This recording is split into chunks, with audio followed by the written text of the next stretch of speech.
What's going on? Welcome to the video. Today I'm going to be taking you through my full workout routine. So I filmed a sample workout for you and I'm going to take you through it movement by movement, explaining how to do each exercise.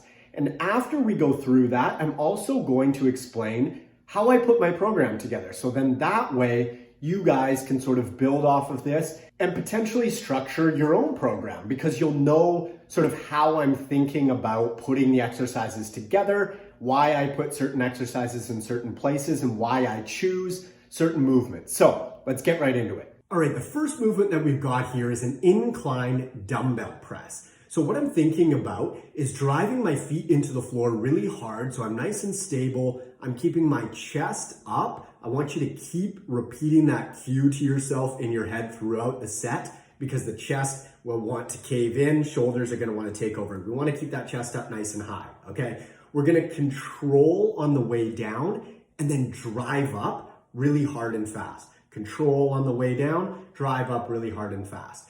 And you want to always keep your wrist stacked over your elbow.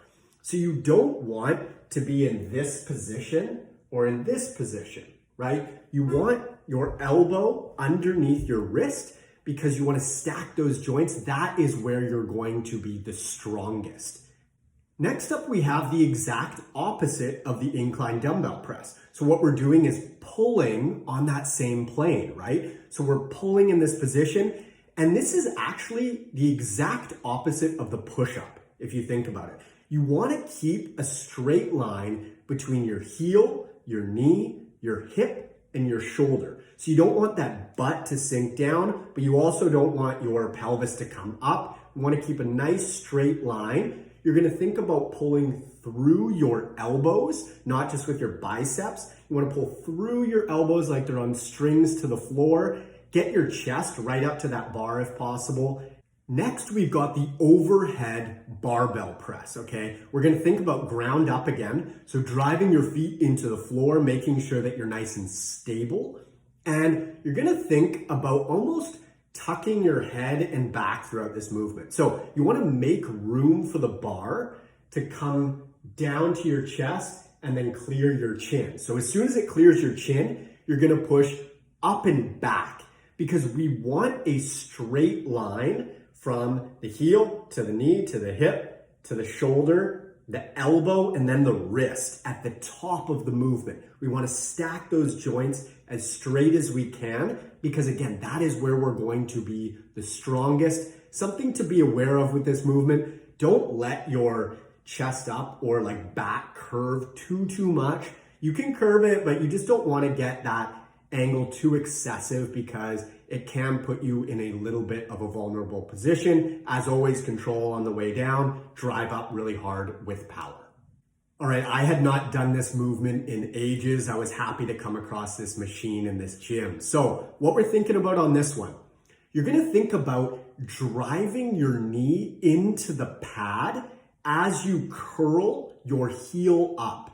Okay, you don't want your knee to be coming off of the pad. Really, the only thing that is moving in this movement is the knee joint and down.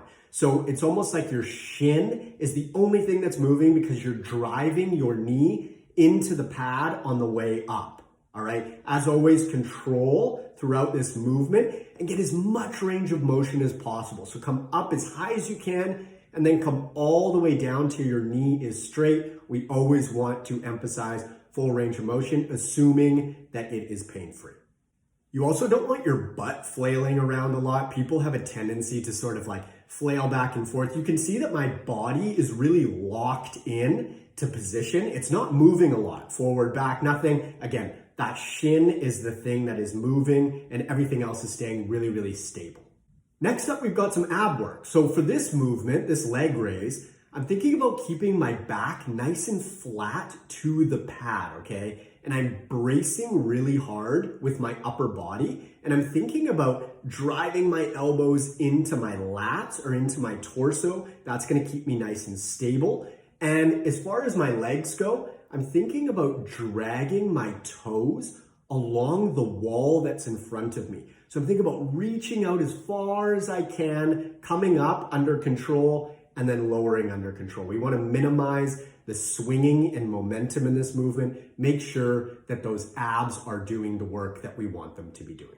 Next up, we've got the stationary lunge. And for this movement, I would recommend starting with your body weight, really getting the form down, and then adding some weight if need be as you increase the need for resistance. Now for this movement, balance is a factor. So we're gonna wanna go nice and slow and controlled, as always. You've probably heard me say that word 50 times already.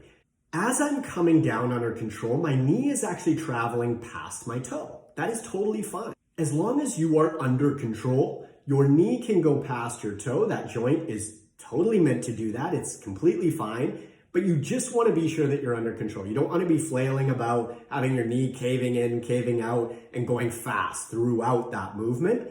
And in order to get the most out of this movement, you want to shift as much of your weight forward as possible, because the leg that is doing most of the work in this movement, or the leg that we want to be doing most of the work, is the front leg. So you want to shift that weight forward as much as you can and then drive back into position, that starting position, switch legs and go into the other one. Again, no rush here at all. All right, so now we've got a rope tricep press down for the arms, and we're thinking about pinning our elbows into position and then not letting them move. So as you can see, I've got my elbows out in front of me a little bit, but they're not traveling back and forth because, like the hamstring curl that we did, the only thing that I want to move is my forearm. So I'm bending at the elbow joint, and then I'm extending that tricep and then controlling on the way up and extending back down. So I'm not rocking back and forth. I'm not including a whole bunch of momentum in this movement, because the goal is to stimulate the triceps, not to create a whole bunch of momentum and make it so I can use more weight. That's not the point.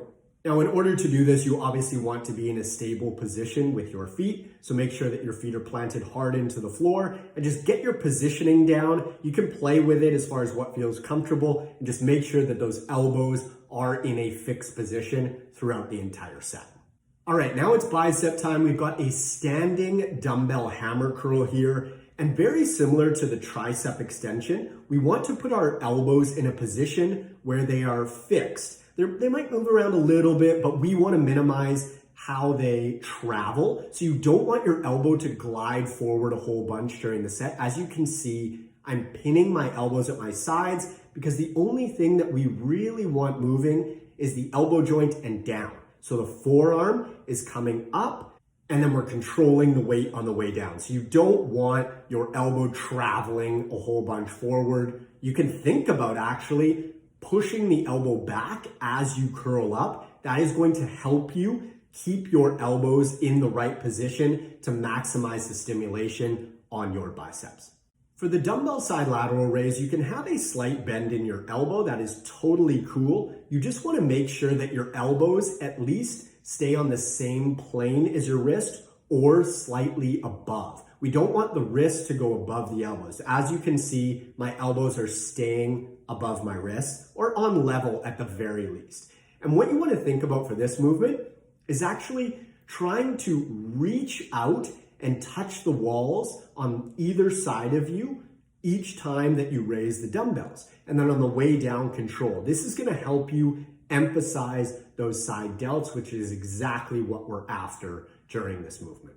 As far as how high to come, you can come to about parallel to your shoulder. You can go higher if you're pain-free. That's totally cool. If you can't get to parallel to your shoulder at this point pain-free, go a little bit lower. Again, you can modify these exercises a little bit in order to suit your body and where you're at. The last movement here are calf raises, and as you can see, I have massive calves.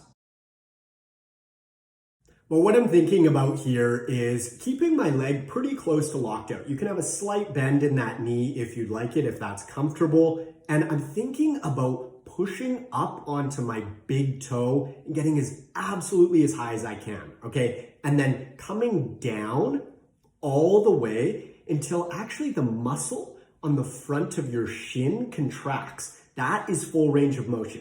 So you want to get all the way down until that muscle on the front of your shin contracts, the anterior tibialis, and then you want to push up onto your big toe so you maximize that range of motion and the contraction for this movement. To be fair, you might not want to take calf tips from me because I have very small calves. So that's how I structure my training right now. I do 3-ish full body workouts per week, and I'm sure to, hit every muscle. So I think about, pushing on a horizontal plane, pushing on a vertical plane. I'm pulling on both planes. I didn't do pull-ups in this movement or in this exercise, in this workout, but I often do because I want to make sure that I'm hitting all of these ranges of motion, equally for the most part. As far as the lower body goes, I mix in plenty of movements, lunges, squatting patterns, hinging patterns. I do deadlifts here and there, all sorts of different stuff. And what you can do is mix in movements that you like in that session. But think about it that way as far as, pushing on a horizontal plane, pushing on a vertical plane, pulling on both planes, and making sure that you're going through, squat patterns and hinging patterns for the lower body, mixing in a little bit of arm work, as well as getting those calves going. I need to get those calves going. So that's how my workouts are currently structured, guys. I hope you enjoyed this video. If you did, feel free to like it, subscribe, all that good stuff. You can follow me up on Instagram at N1Fitness. You can also follow me on TikTok at the N1Fitness. If you have any questions at all about my workout routine or how I structure things, feel free to post them in the comment section below, and I will absolutely get back to those with the best answer that I see fit for your situation. The more detailed that you can be, the better, because that helps me sort of put things into context. Thanks so much for tuning into the video. I hope that you found it useful, and I will catch you on the next one. See ya.